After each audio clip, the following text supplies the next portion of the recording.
Assalamualaikum warahmatullahi wabarakatuh. Perkenalkan, kami dari kelas gizi 6C yang beranggotakan Alfira Bekti Nur Isnaini dengan NIM 18070260074 dan Septi Arti Pribadi dengan NIM 18070260084. Kali ini kami akan memaparkan terkait judul artikel yang kami buat, yaitu hubungan terapi kognitif behavior dengan topeko adik pada usia dewasa awal. Nah, jadi apa itu dewasa awal? Dewasa awal merupakan salah satu tahapan perkembangan manusia yang memiliki masa terpanjang dalam kehidupan manusia. Masa dewasa awal ini dimulai pada usia 19 tahun hingga usia 29 tahun. Nah, pada masa ini individu telah mampu berpikir secara logis dan mulai bertanggung jawab. Jadi perlu untuk mengetahui sesuatu yang berdampak baik maupun buruk bagi dirinya sendiri.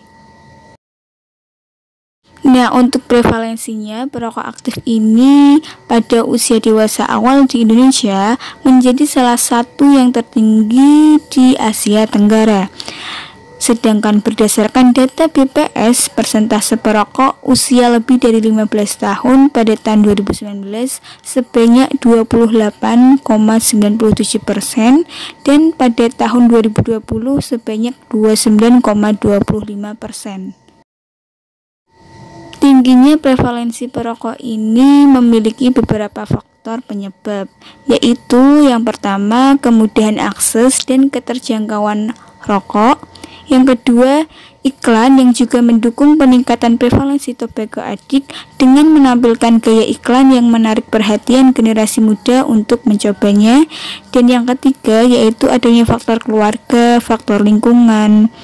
Nah, keluarga ini berhubungan signifikan dengan kognitif seseorang terhadap kerentanan terhadap perokok. Berikut beberapa dampak akibat merokok, yaitu adanya kecemasan, kecanduan, gangguan kualitas tidur, adanya gangguan periodontitis, dan juga bisa menyebabkan kematian.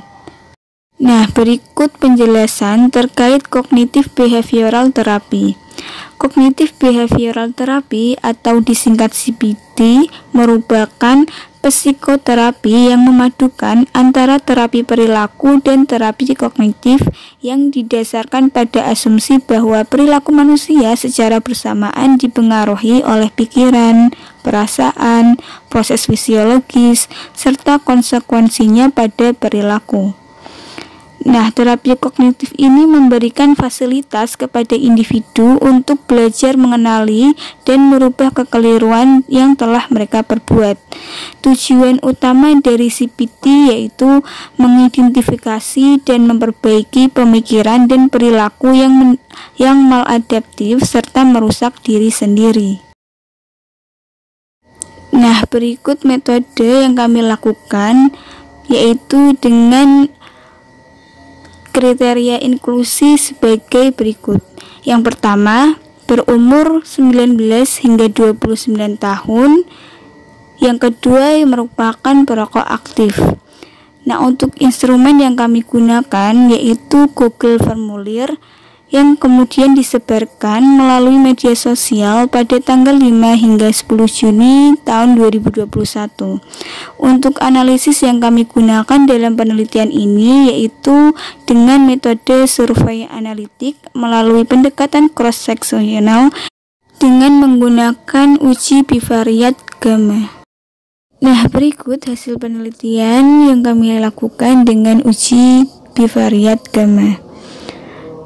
Jadi untuk hasil uji bivariat antara tipe perokok dengan tingkat pengetahuan mendapatkan nilai P sebesar 0,824 yang menunjukkan bahwa korelasi antara tipe perokok dan tingkat pengetahuan tidak bermakna.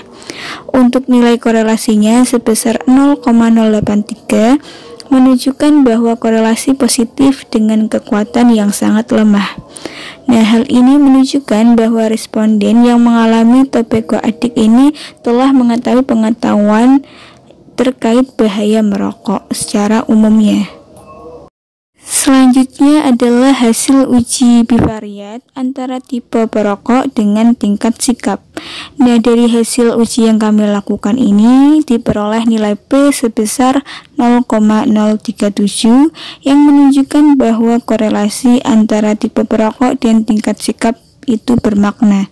Untuk nilai korelasinya sebesar minus 0,772 yang menunjukkan bahwa korelasinya negatif dengan kekuatan yang kuat.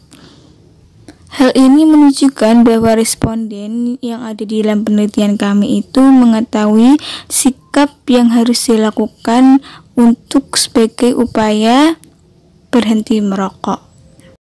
Selanjutnya adalah hasil uji bivariat antara tipe perokok dengan tingkat tindakan. Berdasarkan hasil uji yang telah kami lakukan, didapatkan nilai P sebesar 0,201. Hal ini menunjukkan bahwa korelasi antara tipe perokok dan tingkat tindakan ini tidak bermakna. Untuk nilai korelasinya sebesar minus 0,586 yang menunjukkan bahwa korelasinya negatif dengan kekuatan sedang.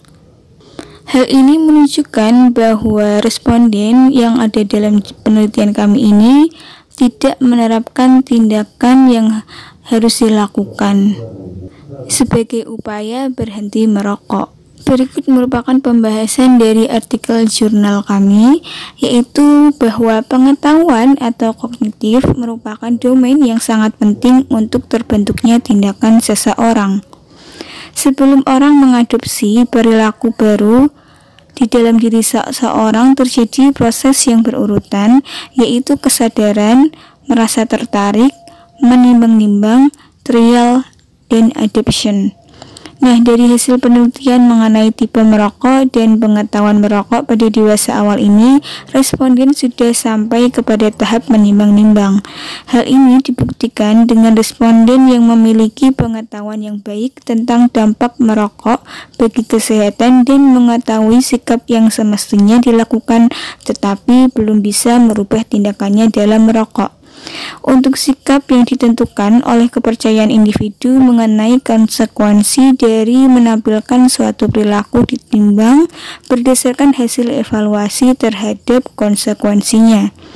Dari kepercayaan tersebut akhirnya membuat perokok untuk tetap menjalankan aktivitas merokok, atau sebaliknya membuat perokok memiliki niat untuk berhenti merokok atau bahkan mengurangi intensitas merokoknya.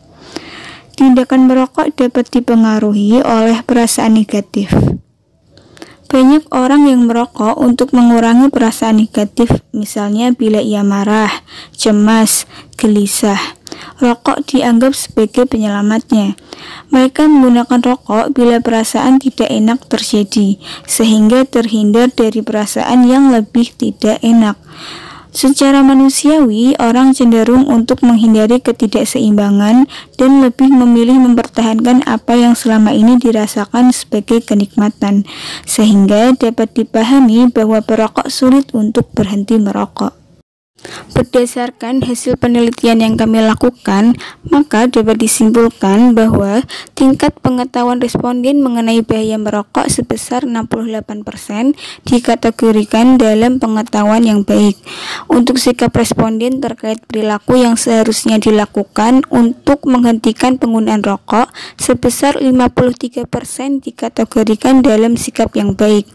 Untuk tindakan responden terkait implementasi perilaku berhenti rokok sebesar 24% memiliki tindakan yang baik. Nah, untuk tipe perokok yang ada di penelitian kami ini terdapat 32 responden dengan tipe perokok ringan, terdapat 5 responden dengan tipe perokok sedang, dan terdapat 1 responden dengan tipe perokok yang berat.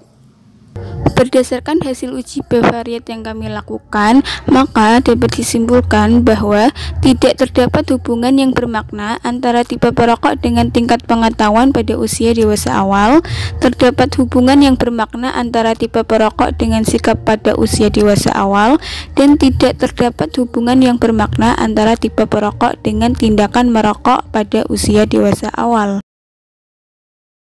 Berdasarkan hasil penelitian yang kami lakukan, maka dapat disarankan bahwa usia dewasa awal menjadi salah satu usia produktif yang perlu adanya arahan pada hal positif, terutama untuk kesehatannya.